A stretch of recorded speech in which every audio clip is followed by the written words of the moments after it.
What's up guys, welcome back to Fancy Goldfish Fanatics. Today we are shooting episode 3 on how to set up your new aquarium. So make sure you stay tuned to find out more.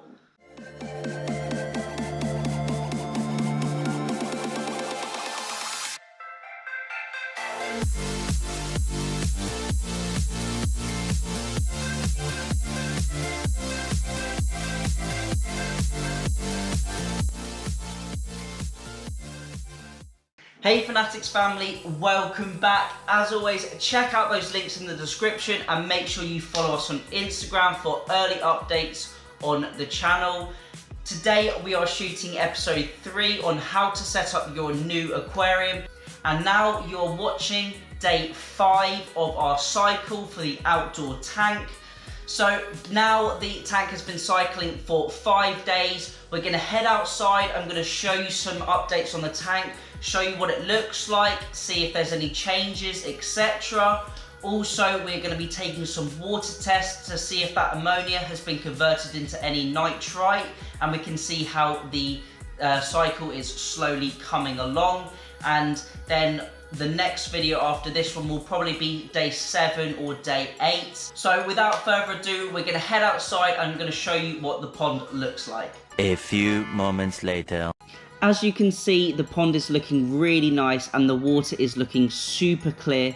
You may notice the bottom is looking a little bit greener than the last video, and this is because a tiny amount of green algae is starting to grow on the pond from the longer days that we're having and more natural sunlight, which is really good, and it shows that the pond is slowly starting to establish. Also, if I just show you in the filter, we've got the 2 filter sponges that are collecting a little bit of dirt, and we've also got those extra bags of biomedia, as you can see here, the ceramic rings and the biohome, and I've also put that in the other filter as well. So now we've got plenty of biomedia within the filters and it is ready for this tank to start maturing. Obviously, as said before, as we aren't feeding or adding any ammonia, we aren't going to get a proper cycle, but I like to mix the fish in cycle with a fishless cycle and basically just allow for some algae to start building up and for the bacteria to be present in low numbers.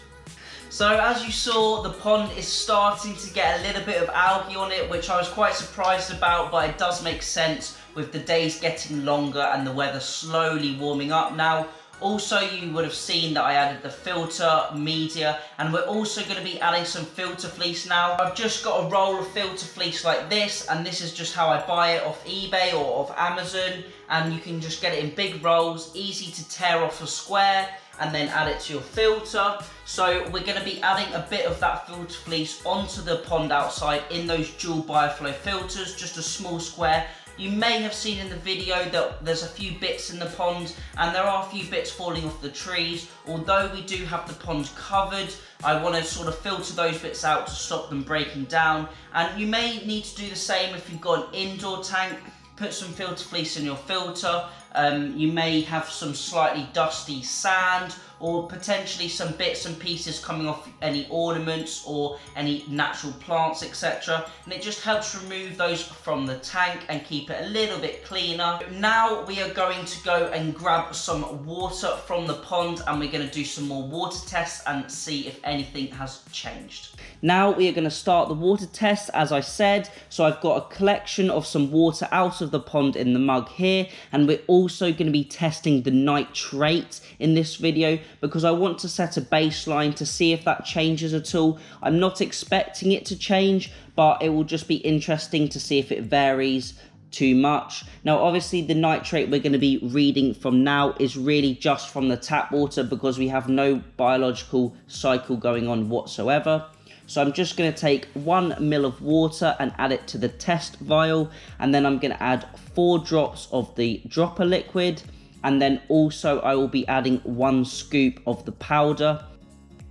Now I'm going to do the nitrate test kit first and let that sit for 3 minutes, and also I will need to let the ammonia and the nitrite sit for 3 minutes. However, the nitrate I tend to find does take a little bit longer for the final result to come out, and that is why I'm going to be doing this one first.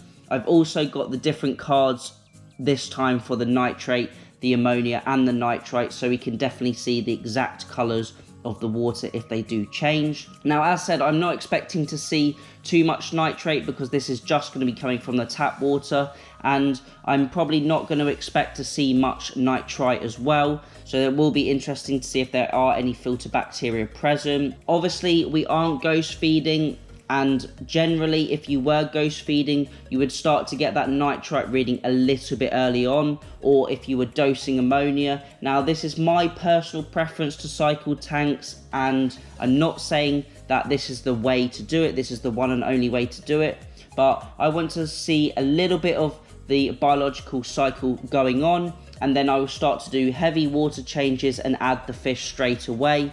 Now, this works for me because you don't have to be too patient, but you can also maintain the filters and maintain the water quality by doing water changes, and that is just my preferred method.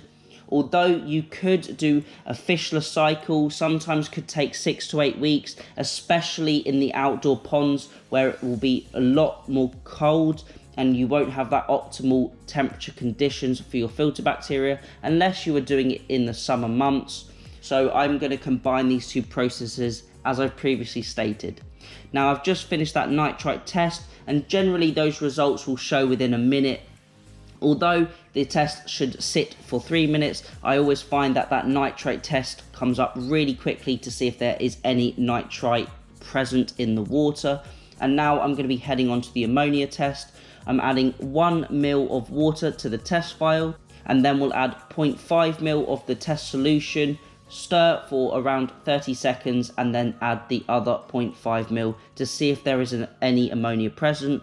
There are no filter bacteria present to detoxify that ammonia. I expect with that algae growing, it may consume a little bit of that ammonia and reduce it slightly in the water. Although I haven't done any water changes, in the next episode probably I will start to do a 50% water change to replenish that water and freshen it up. And then I reckon in around 3 to 4 episodes maximum, we will introduce a few fish to the tank. Now, a lot of you may not agree with the fish-in cycle, and I am combining that fishless cycle with the fish-in cycle, if that does make sense. But I prefer to add a few small fish into a large volume of water, and that way the water quality does not diminish and I can keep on top of it with water changes. So the fish aren't very affected, but if you are adding a large number of fish, this may have potential complications and problems with the fish, and you will definitely have to do lots of water changes to keep up with it. And that is why I like to use smaller fish in low numbers to get the tank fully cycled before adding more stock. Now, here we can see the ammonia is definitely lower than that first video, and although there is no filter bacteria present at the moment, the likelihood of some algae starting to use a bit of ammonia is possible. Now, I'm looking at the nitrite here, and I can't see any nitrite as expected in the water. The water is still nice and clear, so potentially we will start to see that in the next episode. Now, the nitrates were sitting, I'd say, at around 20 ppm. The water is slightly pink in colour, and this is just generally down to those tap water nitrates. As you saw from those water tests, we didn't have any nitrite just yet. Maybe this will start to come in a few days. As the pond isn't getting ghost fed, so we're not putting any food in to break down to feed the bacteria, this process can take a little bit longer. I am doing a little bit of a mix between processes. Now, a lot of people may use ammonia dosing, which will produce your cycle, and you can definitely test to see that happen. A lot of people do fish-in cycles, so they will add those fish straight away on the same day or day after, which can be quite risky.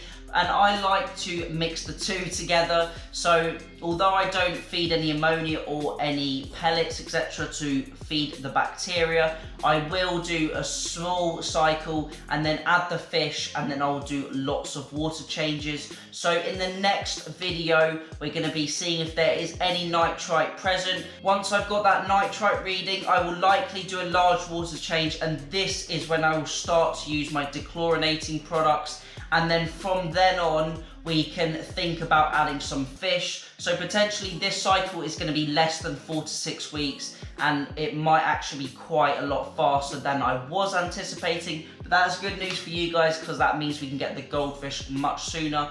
But in any case, when we do get the fish, I will show exactly what I plan to do to make sure that water is safe for them and kept under control, as a lot of hobbyists will add their fish too soon and they will not know what to do, especially when their fish start showing signs of illness or any redness, etc. So I am doing a sort of blend of the fishless cycle and fish-in cycle, and that is just personally what I've done over the years of fish keeping, and I found that is just suitable for me, because a lot of us really want to get our fish straight away, but it is important we have some sort of cycle going on. A lot of people may not agree with this method, and they may say you need to have your tank fully cycled, but the majority, or a large majority of hobbyists, do not wait for this to go fully through, and they add their fish straight away. So it will be helpful for some of the hobbyists that add those fish and get ammonia and nitrite spikes and need to know how to solve those. So I will keep you updated with that. The next one we do will probably be day 7 or day 8,